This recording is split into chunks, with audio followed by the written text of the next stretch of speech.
Hello, everyone. This is the editor, Spastic Dave. I'm here to tell everyone to drop a like on this video and subscribe to this channel for more things death row history. If we can achieve 500 subscribers, I will reveal my face. Now, on to the main content hosted by Mr. Toad. Hello, everybody! It's everybody's favorite mythical creature, the one, the only, Mr. Toad.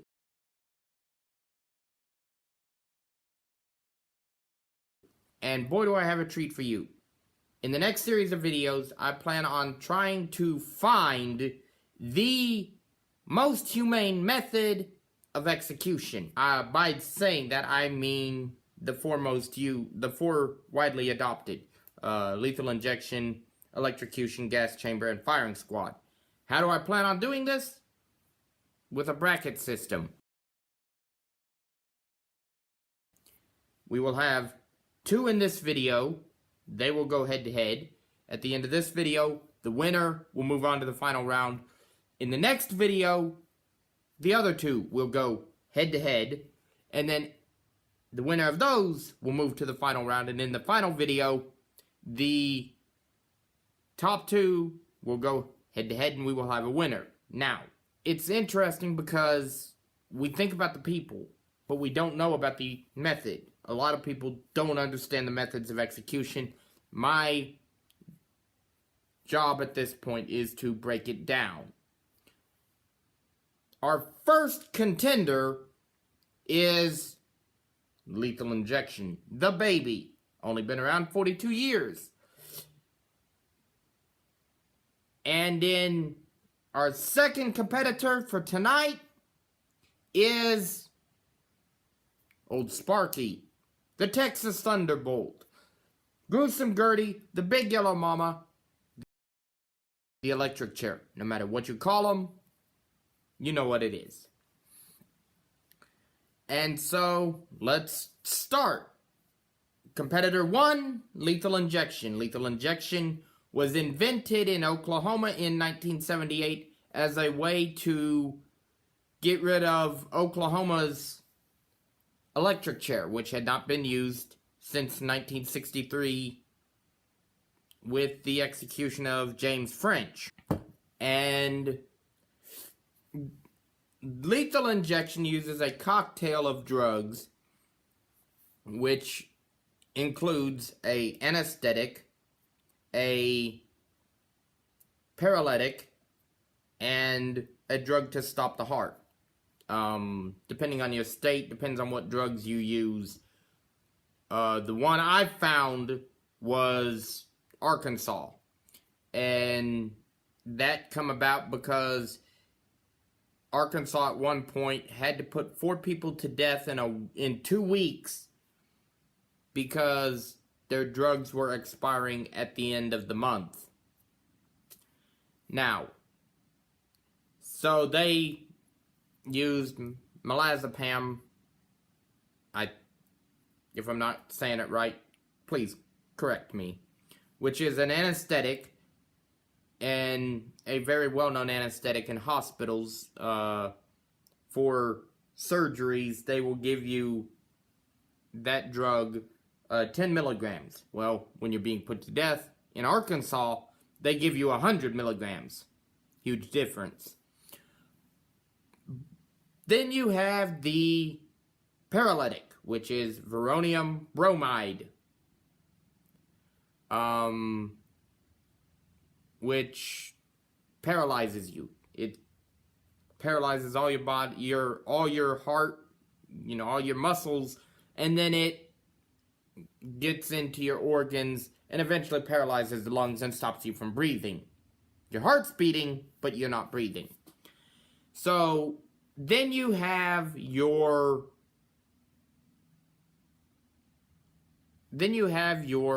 heart medicine, which is potassium chloride. Potassium chloride is usually the most common heart-stopping drug that they use for lethal injections.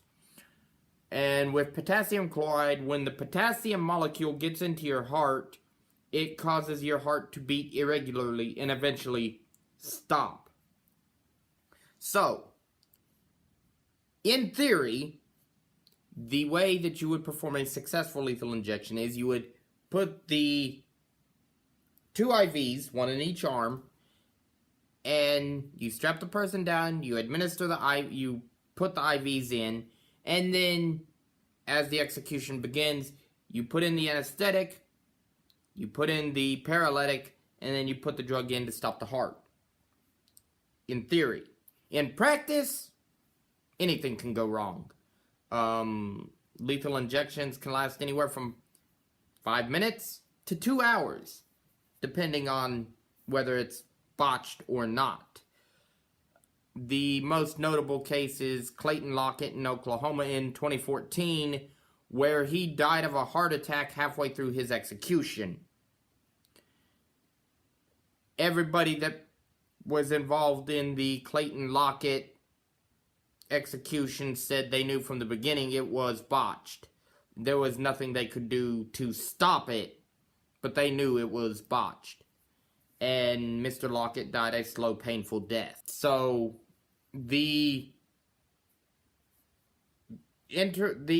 so that is lethal injection. Now we move on to electrocution. Old Sparky. Old Sparky has been around since 1890. New York introduced it. New York was the first state to use it, and it caught on like wildfire. Old Sparky, for a lot of the 20th century, Old Sparky was tied to the South, because most southern states, with the exception of Mississippi and Missouri, and I think Mississippi and Missouri I know for a fact, but there may be one or two more that use the gas chamber. I'm not sure on Missouri, but I know Mississippi did. But generally speaking, from Louisiana to Florida, that whole corridor, they use the electric chair. And how does it work? Well, with the first execution in 1890, they used 1700 volts. And they flipped the switch for 5 seconds. He was still alive. They flipped the switch again for 30 seconds, and he died. They'd never done it before, so they weren't sure how it worked. So, traditionally, you would have the Tennessee uses 2500 volts. Standard is between 2000 and 2500.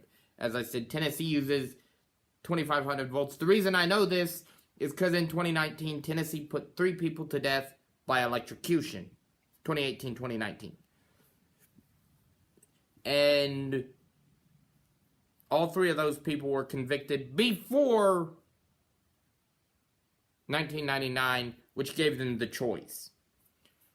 After 1999, there was no choice. You were being put to death by lethal injection. Yeah. Hell of a choice. But with the electric chair, there have been botched executions. The most notably was in Florida in the early 2000s, where they used a synthetic sponge instead of a natural sponge, and the sponge caught fire. The person died, but it was botched. And so now let's compare here. Okay, on one side we have lethal injection. A 3-drug cocktail sounds great, except for one problem. Most of the companies that make the drugs that they use to put people to death are not in America. They are in Europe. And so most of those companies will no longer sell to the states that have the death penalty. No drug, no execution. So they've started going to alternatives. Some use a 2-drug method. I think Nevada contemplated at one point using fentanyl to execute someone as their form of lethal injection. Just overdose them on fentanyl and be done with it. Sounds great. The other problem with lethal injection is the IVs. As I said, in practice, in theory, you use the arms. But what happens if the person is a former IV drug user? Their veins in their arms are blown. So now you have to go searching for other veins, which takes more time and is less reliable than, say, electrocution. So it's a balancing act. The other thing is there is debates on whether or not sticking someone multiple times to try to find an IV is cruel and unusual punishment. That's been argued in court. So we have the other thing I want to point out with lethal injection is the botch rate. Lethal injection has a 7% botch rate, which means that out of 1,086 executions, 73 have been botched.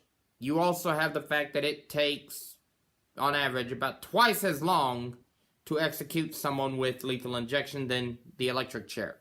So, that is lethal injection. Now, on to the electric chair. What are the problems with the electric chair? Well, it's ancient. It's very antiquated.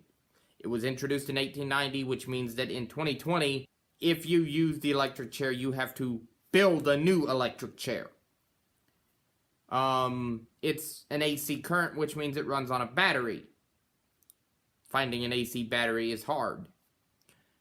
The botch rate of the electric chair is about 2% out of 4,375 executions, I believe.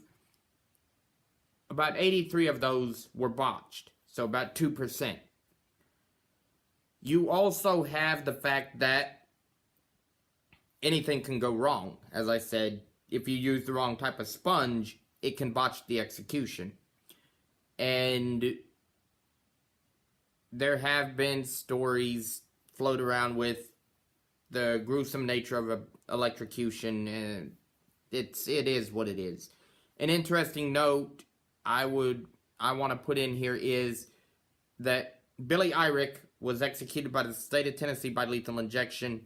Nikki Sutton by electrocution. Now these two people, different crimes, different people, different methods. What unites them for this video is Billy Irick, it took 24 minutes to execute him. Nikki Sutton, it took 12 minutes. That's a 12-minute time difference. That 12 minutes means a lot when you're dealing with an execution. And but again, this is just me providing you with the information. I will put comments down in the video so you can like which one you think is more humane. Before I do the next video, I will tally up the votes and write down the winner. So, have a good day, everybody. Have a good night. Whatever. And this is the one and only Mr. Toad saying, I'm gone.